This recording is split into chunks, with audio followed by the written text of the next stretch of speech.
Hey, what's up, guys? I'm DoomOBJ, and this is some Ground War Domination on the Map Terminal. This gameplay is brought to you by Doom K-Slice. He's using an ACR and an MP9 in this gameplay and manages to drop a Penta Moab. It's pretty impressive. Hopefully you guys enjoy this. And if you did like the gameplay, make sure to go check out K-Slice's channel. His link will be at the top of the description. So I know this is kind of an overpowered setup, and a lot of our Penta Moabs are with the ACR and the MP7, but we are still trying to get that world's first Hexa Moab on console, and we can't really do that with an underpowered setup, so hopefully you guys will forgive us for using weapons like this and not kind of varying it up in that way, but we definitely do have a lot of different Moabs on different maps, so hopefully you guys will enjoy our variety of Pentas that we will be posting to the channel soon. So the one other thing that I wanted to talk about this gameplay is that people usually associate Terminal with spawn killing, and the enemies have absolutely no hope of killing K-Slice. And while they are pretty trapped, all it takes is a riot shield, a C4, and a little bit of knowledge to end a gun streak like this. So while Terminal is often associated with all of these negative things and that gameplays on this map aren't really legit, I definitely think it takes a little bit of skill to set up the spawn trap, and it's definitely harder than you might think. If you had a full team of support and you're just an average player, you would never be able to kill so many people in such a quick time. It's hard shooting down 6 people when you're only one person. And it's even harder if you don't have any ballistic effects in this spot. So right there, he picks up the first Moab. Once again, the player is K-Slice617. If you want to go check out his channel, it will be at the top of the description.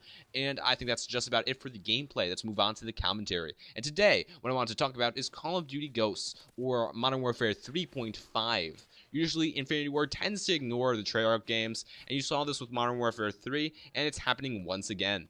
So the major difference, if you're only a Black Ops 2 player, if Black Ops 2 is your first Call of Duty, when you pick up Ghost, you'll notice a lot of things have changed, and there almost have been regressions. Unfortunately, the two developers don't really pay attention to each other, so you're going to see a lot of things in Call of Duty Ghosts that you might have loved about Black Ops 2, but now are no longer in the game. The most important one, I think, would be score streaks. You're not going to have those anymore, and it's definitely going to change the playstyle of a lot of people. I know people like to get capture kills, play a lot more passive, let their streaks do the work in Black Ops 2 gameplays, but now we're going to go back to the days of Modern Warfare 3 where Assault isn't so powerful that you can just let a swarm kill 20 people. You're also going to see that people are going to try to go more for kills instead of going for the objective. Since the objective was weighted much more than kills in, let's say, domination or kill confirmed, when you're going to go into Call of Duty Ghosts, people are just going to focus on killing people in game types like Kill Confirmed, or in Black Ops 2, the main objective was to get the tags because you got more score from that. So, in general, I think it's going to be a more pub stomper friendly game, more kill-oriented game. And we're not going to see too many heavy objective players getting a lot of scores, it's just going to be the Slayers. The next main difference in this game is going to be the perk system, and the entire creator class system for that matter. In Black Ops 2, you really did have pro perks. They weren't labeled as pro perks, but each perk had a lot of features to it. For example, lightweight not only increased your movement speed, but it also prevented fall damage. Fast stance didn't only let you switch weapons faster, but you can also throw nades faster, and you can also throw back grenades without them exploding in your hands. So each perk was kind of like a pro perk. It was just a built-in pro perk. You didn't have to unlock it. It was just there from the start. Infinity Ward is going another route with having no pro perks, though. You really just don't have pro perks in Call of Duty Ghosts. They are super weak.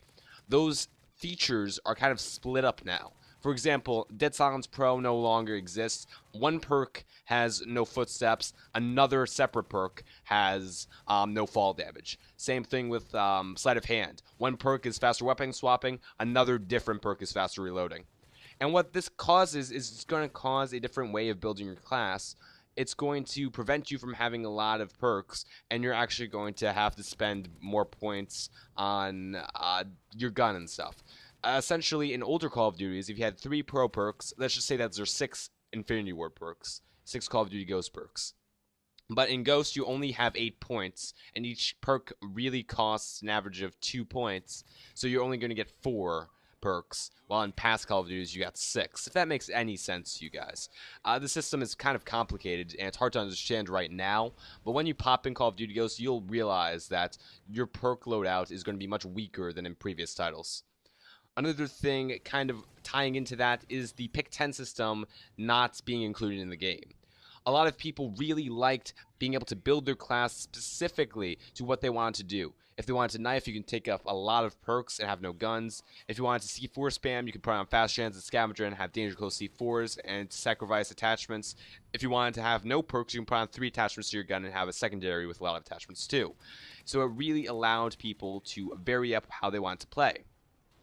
Unfortunately, in Call of Duty Ghosts, there is this kind of new creative soldier system that I don't really like in concept.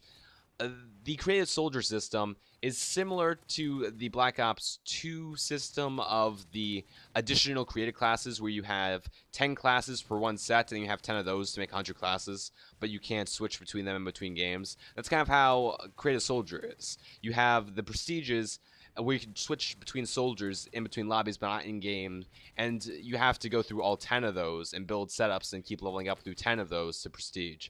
I don't think that system is as good as the old system, and also the pick 10 system has been nerfed almost because you don't have the kind of flexibility to choose what exactly you want in your class. While you can remove nades and secondaries and stuff, you can't remove your primary, you can't have a lot of perks, and you just have less flexibility in general.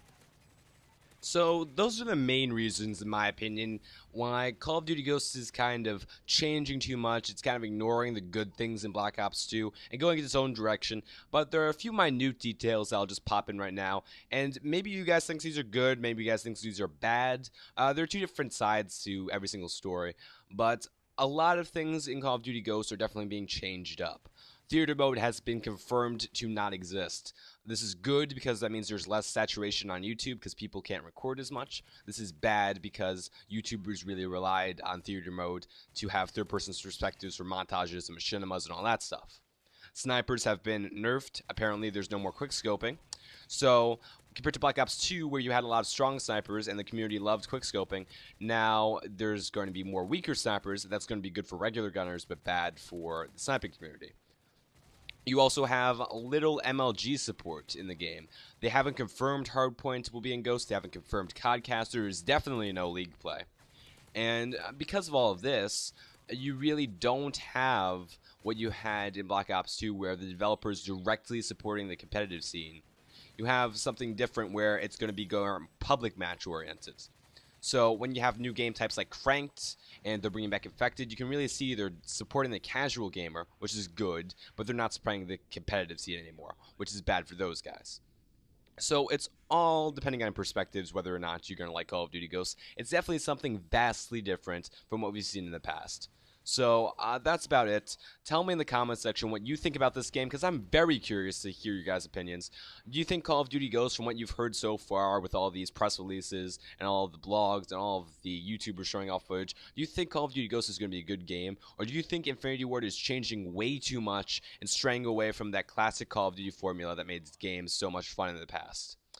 So, write in the comment section below what you think about this new system, I guess. And I think that's just about it. Right here, we're extended the game just to get that last Moab streak. K-Slice is on his specialist bonus, has a few more kills before he can get the Penta. And I think that just wraps it up right there. Hopefully you guys enjoyed this gameplay. Once again, the player is Kenny or K-Slice. His channel will be at the top of the description. My name is OBJ Everyday. I post commentaries over on my channel if you want to go check those out as well. The link will be below his. And that's just about it. I think that wraps it up. Thank you guys for watching. Hopefully you guys enjoy. K-Slice has about 30 more seconds. I'm just kind of stalling in the commentary to not cut you off and put on some music or something. But K-Slice is about 6 or 7 kills off this Penta. The final score is going to be 166 kills to 13 deaths. Thank you guys for watching. Make sure to leave a like rating if you enjoyed. If you're new, please subscribe. And yeah, that's about it. There we go. There's the Penta. Thank you guys for watching, and peace out.